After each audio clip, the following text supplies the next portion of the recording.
Assalamualaikum warahmatullahi wabarakatuh. Perkenalkan, nama saya Dewi Kemalasari, NIM 2121108. Di sini saya akan menjelaskan mengenai pemikiran pendidikan menurut Ki Hajar Dewantara guna memenuhi tugas mata kuliah Ilmu Pendidikan.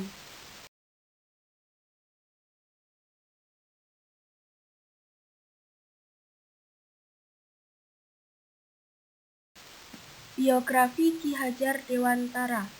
Ki Hajar Dewantara terlahir dengan nama Raden Maswardi Suryaningrat pada 2 Mei 1889. Ia berasal dari lingkungan keluarga keraton, tepatnya Pura Paku Alaman, Yogyakarta. Ki Hajar Dewantara merupakan cucu dari Tri Paku Alam III, sedangkan ayahnya bernama KPH Suryaningrat dan ibunya bernama Raden Ayu Sandiah, yang merupakan buyut dari Nyai Ageng Serang, seorang keturunan dari Sunan Kalijaga. Raden Maswardi Suryaningrat kemudian berganti nama di usianya yang ke-39 tahun. Ia berganti nama menjadi Ki Hajar Dewantara.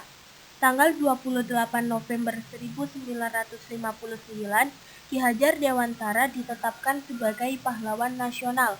Tanggal 16 Desember 1959, pemerintah menetapkan tanggal lahir Ki Hajar Dewantara, yaitu tanggal 2 Mei sebagai Hari Pendidikan Nasional berdasarkan Keputusan Presiden RI Nomor 316 Tahun 1959.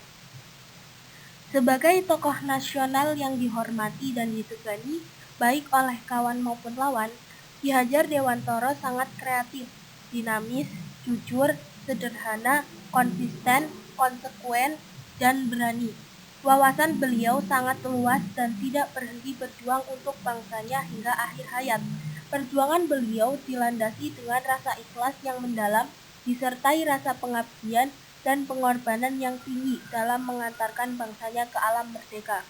Ki Hajar Dewantara meninggal dunia pada tanggal 26 April 1959 di rumahnya Mujamuju, Yogyakarta. Tanggal 29 April, jenazah Ki Hajar Dewantara dipindahkan ke pendopo Taman Siswa. Dari pendopo Taman Siswa, kemudian diserahkan kepada Majelis Luhur Taman Siswa. Dari pendopo Taman Siswa, jenazah diberangkatkan ke Makam Wijaya Brata, Yogyakarta. Dalam upacara pemakaman Ki Hajar Dewantara dipimpin oleh Panglima Kodam Diponegoro Kolonel Soeharto.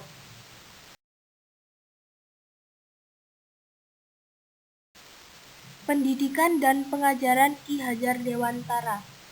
Pemikiran Ki Hajar Dewantara mengenai pendidikan yakni upaya yang konkret untuk memerdekakan manusia secara utuh dan penuh. Menurut beliau, pendidikan merupakan salah satu pintu masuk untuk mewujudkan manusia yang merdeka, baik kemerdekaan lahiriah maupun batiniah manusia, baik sebagai makhluk individual maupun sebagai anggota masyarakat dan warga dunia. Pendidikan menjadi wadah untuk membangun otonomi intelektual, otonomi eksistensial, dan otonomi sosial.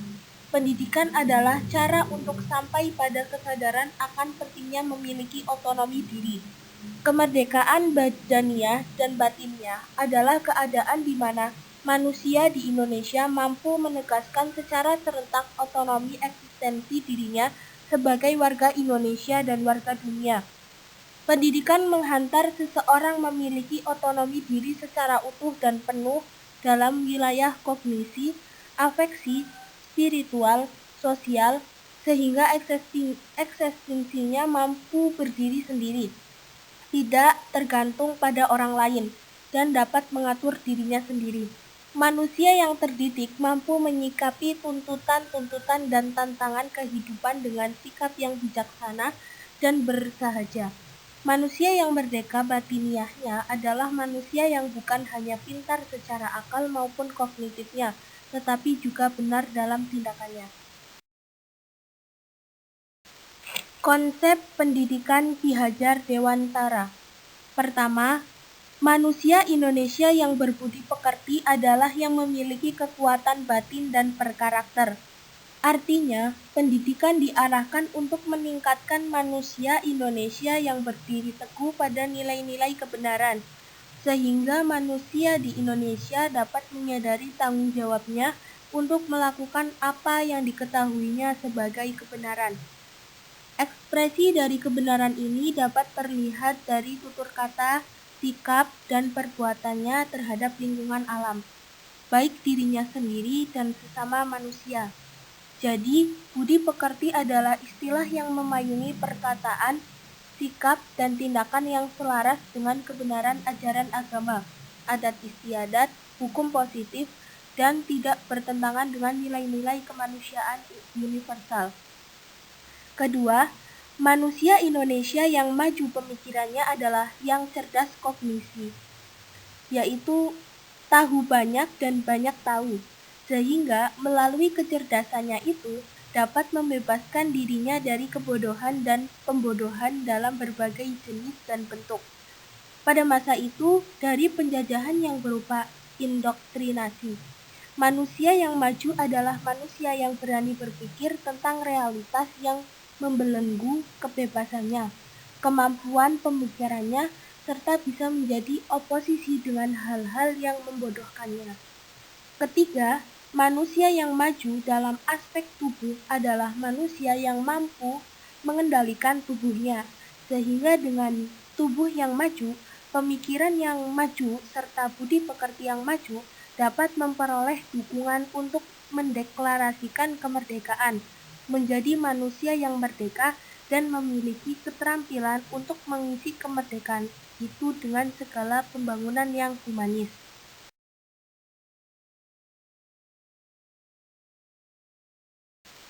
Metode pendidikan menurut Ki Hajar Dewantoro.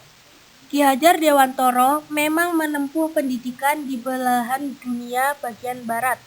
Namun, ia tidak mau menerapkan sistem pendidikan yang bercorak barat, karena seperti yang telah disampaikan bahwa sistem pendidikan barat tidak sesuai dan tidak cocok untuk keadaan masyarakat Indonesia saat ini. Karena dalam sistem pendidikan barat terdapat paksaan, hukuman, perintah. Sebab pendidikan model seperti ini menurut Ki Hajar Dewantoro akan memperkosa kehidupan batin anak-anak, sehingga hal ini dapat berbahaya bagi perkembangan budi pekerti anak-anak. Padahal dalam penanaman nilai-nilai melalui tahapan-tahapan, yakni pembiasaan, penyadaran emosi, dan pendisiplinan. Menurut Ki Hajar Dewantoro, metode pendidikan yang cocok dengan karakter dan budaya orang Indonesia tidak memakai syarat paksaan. Orang Indonesia adalah termasuk ke dalam bangsa Timur, bangsa yang hidup dalam khasanah nilai-nilai tradisional berupa kehalusan rasa, hidup dalam kasih sayang, cinta akan kedamaian, ketertiban, kejujuran, dan sopan dalam tutur kata dan tindakan. Nilai-nilai itu disamai dalam dan melalui pendidikan sejak usia dini. Dalam praksis penyamaian nilai-nilai itu, pendidikan menetapkan peserta didik sebagai subjek, bukan objek pendidikan. Artinya, peserta didik diberi ruang yang seluasnya untuk bereksplorasi, berekspresi, berkreativitas secara mandiri dan bertanggung jawab.